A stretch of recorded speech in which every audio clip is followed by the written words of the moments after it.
Hello viewers, welcome to my YouTube channel literature with Aamna. उम्मीद है आप सब खैरियत से होंगे। आज की वीडियो में हम डिस्कस करेंगे मार्गरेट एटवुड की बहुत ही famous poem this is a photograph of me.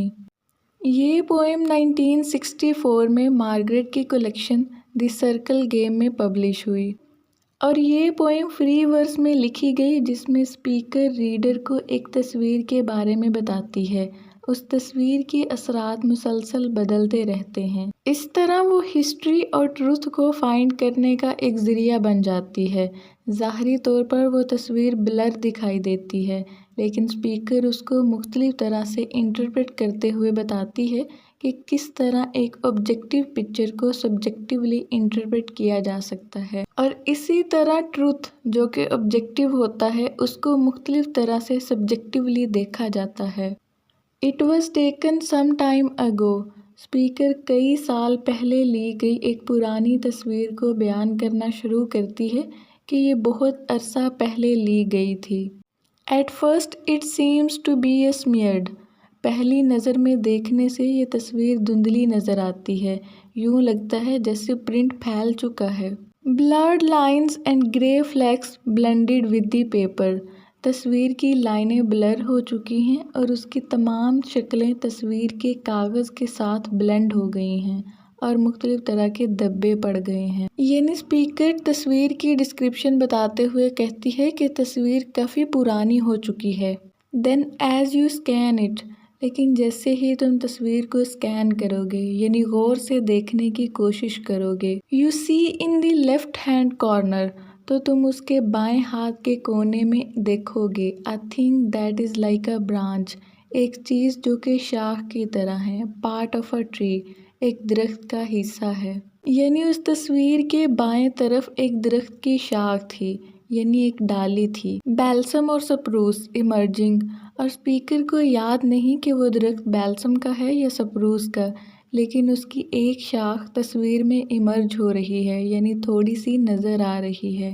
And to the right half way up, और तस्वीर के दाएं तरफ आधे रास्ते पर, यानी तस्वीर के दरमियान वाले हिस्से में, what ought to be a gentle slope, यूँ लगता है जैसे एक ढलवान है, यानी एक स्लोप है।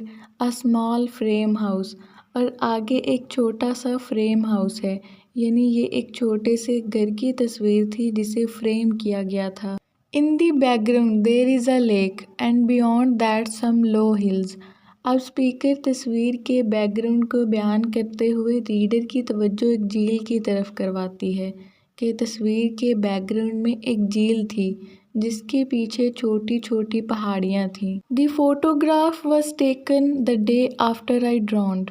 अब पोएम का मूड और टोन चेंज होती है और सैड हो जाती है। स्पीकर कहती है कि ये तस्वीर मेरे उस झील में डूबने के एक दिन बाद ली गई थी। यानी स्पीकर उस झील में डूब चुकी थी और उसके डूबने के एक दिन बाद वो तस्वीर ली गई थी।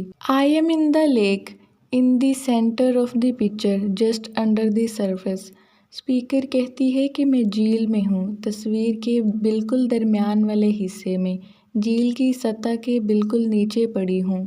इट इज़ डिफ़िकल्ट टू से वेयर प्रिसाइजली, ये कहना मुश्किल होगा कि एग्जैक्टली मैं कहाँ पड़ी हूँ।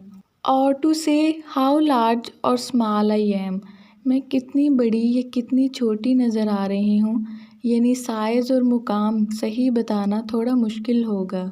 The effect of water on light is a distortion, क्योंकि रोशनी पानी से रिफ्लेक्ट होती है और जिससे जिस्म की ज़ाहरी शक्ल ख़राब हो जाती है।